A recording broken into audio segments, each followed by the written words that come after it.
Ang mga rich kids o RK kung tawagin ay kilalang grupo ng mga individual na may kakaibang antas ng yaman. Madalas, nakikilala sila sa kanilang mataas na pamumuhay. Laging napapaligiran ng mamakaling gamit tulad ng updated na iPhone, luxury bags at mga malalaking halaga ng pera sa kanilang pitaka. Sa isang grupo ng magkakaibigan ay hindi maiiwasang may mabansagang RK at binibiro ang mga ito ng mga anak o apo ni Henry C. dahil sa kanilang luho o pagiging gastador. Sa video na ito, ating alamin ang 10 sa napakaraming rich kids ng Pilipinas, partikular ang tinatawag na mga tunay na rich kids ng Manila.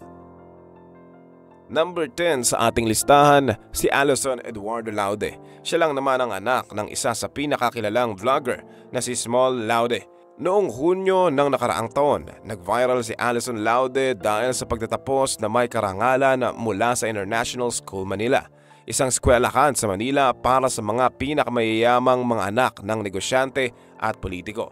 Nang batiin siya ng kanyang ina na si Small Laude sa Instagram, ibinunyag din niya na na-admit si Alison sa Claremont McKenna College.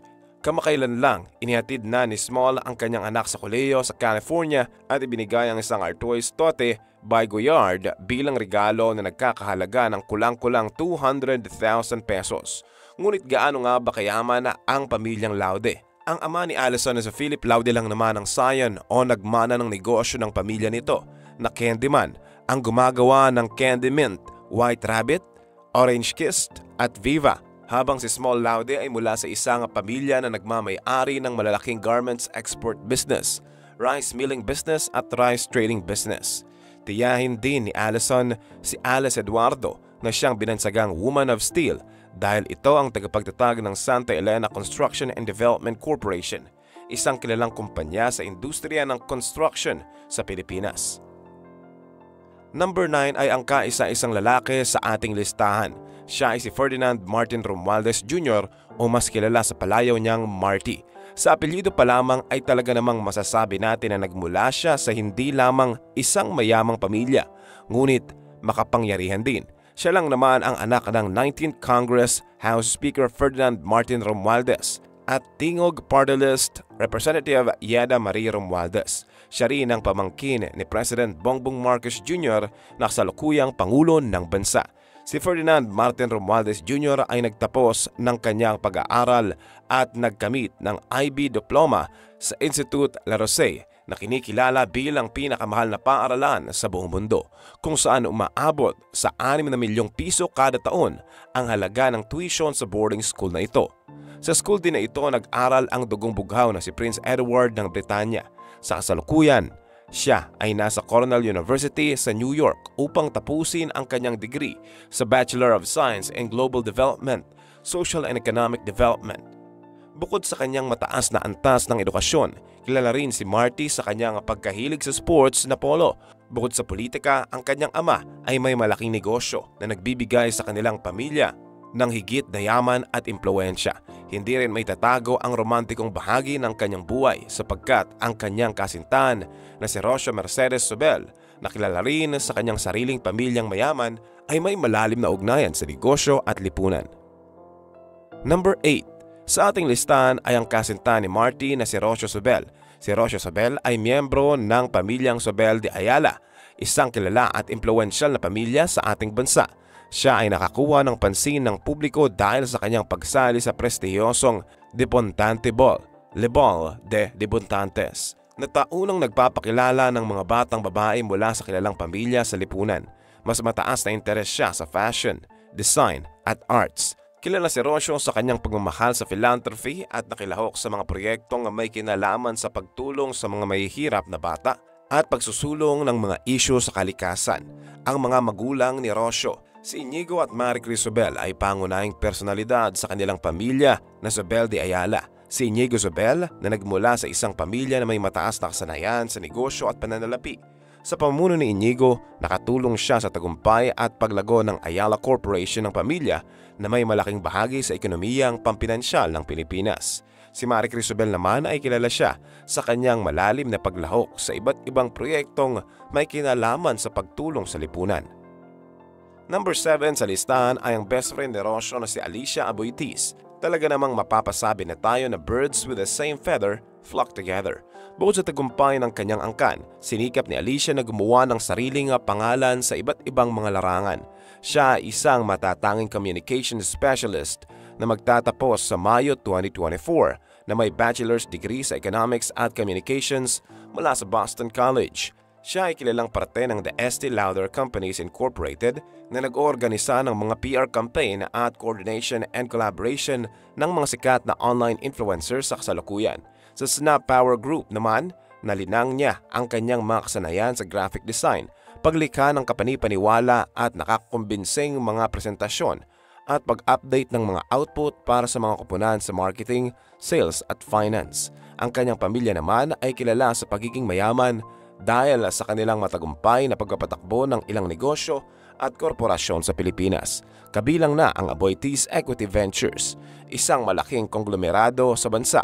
Isa sa mga pangunahing sektor na kanilang pinasok ay ang enerhiya na nagbibigay daan sa kanila para mapakinabangan ang malaking demand para dito sa bansa. Bukod dito, ang kanilang matibay na pamamahala at matalinong pangangasiwa sa mga negosyo ay naglalayo na mapanatili ang kanilang financial stability at patuloy na pagsulong. Ang pamilyang Aboitiz ay may mahabang kasaysayan ng tagumpay at kontribusyon sa ekonomiya ng Pilipinas. Number 6 sa listahan ay si Isabel Elizalde. Si Isabel ay nagtapos sa Wake Forest University na may degree na BA Communications, Health Concentration at double minor in Studio Art and Bioethics. Sa kanyang mga unang taon sa kolehiyo, nag-intern siya sa iba't ibang health companies tulad ng Asian Eye Institute at the Institute of Biointegrative Medicine. Makaraan ang ilang panahon, natuklasan niya ang kanyang interes sa digital marketing sa pamamagitan ng kanyang trabaho sa Halo Halo Philippines at True Story Skin. Noong summer ng 2022, nagtrabaho siya bilang healthcare digital brand intern sa RXMO Psych MMC sa New York City. Noong Setyembre, lumipat siya sa Madrid at kasalukuyang nagtatrabaho bilang production trainee sa Haggard, Madrid. Para sa kanya, isang napakagandang karanasan ang magtrabaho kasama ang mga tao mula sa iba't ibang bahagi ng mundo at matutunan ang buong proseso ng produksyon sa advertising. Ang kanyang pamilya ay kilala sa kanilang mga negosyo at isa sa mga aspeto ng kanilang kasaysayan ay ang koneksyon sa panahon ng diktatorya ni Ferdinand Marcos. Ilan sa kanilang negosyo ay naging bahagi ng mga proyektong kaugnay sa pamamahala noong panahon ng martial law. Ito ay isang yugtong kilala rin bilang crony capitalism. Bilang mga Marcos crony, ang pamilyang Elizalde ay naging bahagi ng mga transaksyon at proyektong pampamahalaan na nagbigay daan sa kanilang pag-angat sa mundo ng pagninegosyo. Number 5 ay ang isa pang Rocio, Meet Rocio Tambunting. Si Rocio Tambunting ay isang malikhain na tao. Interesado siya sa fashion, cinematography, film editing, photography at teatro. Ang mga kasanayang ito ay imusbong sa kanyang pagmamahal para sa film studies na kanyang kinuha sa Barnard College ng Columbia University. Bukod sa kanyang kurso, siya ay isang marketing intern para sa Korean-American jewelry brand na Jumi Lim. Ito ay nakahanay sa negosyo ng kanyang pamilya na Tambunting Pawn Shop na siyang pinakamatandang pawn shop chain sa Pilipinas at may mahabang kasaysayan ng paglilingkod sa mga Pilipino. Ito ay tinatag noong 1906 ng kanyang lolo na si Don Ildefonso Tambunting sa Quiapo. Ang pagtatatag ng pawn shop na ito ay naglalaman ng layunin na magbigay serbisyo sa mga tao na nangangailangan ng mabilisang pera at sa oras ng pangangailangan. Ang Tambunting Pawn Shop ay nagbibigay serbisyong pawn remittance at iba pang financial services. Sa paglipas ng mga dekada, nag-expand ang kanilang operasyon at naging kilala sa kanilang integridad at serbisyong may malasakit. Number 4. Kayla Oytengsu. Si Kayla Oytengsu ay ang kasalukuyang marketing director ng Flowcode, isang kumpanya na nagbibigay ng solusyon sa mobile marketing at engagement.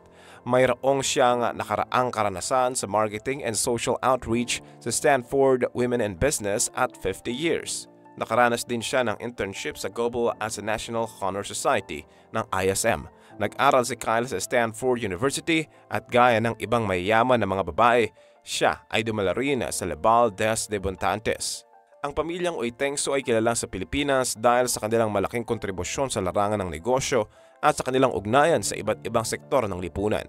Ang kanyang angkan ay may-ari ng Alaska Milk Corporation, isang kilalang kumpanya sa paggawa ng gatas at iba pang mga produkto sa Pilipinas.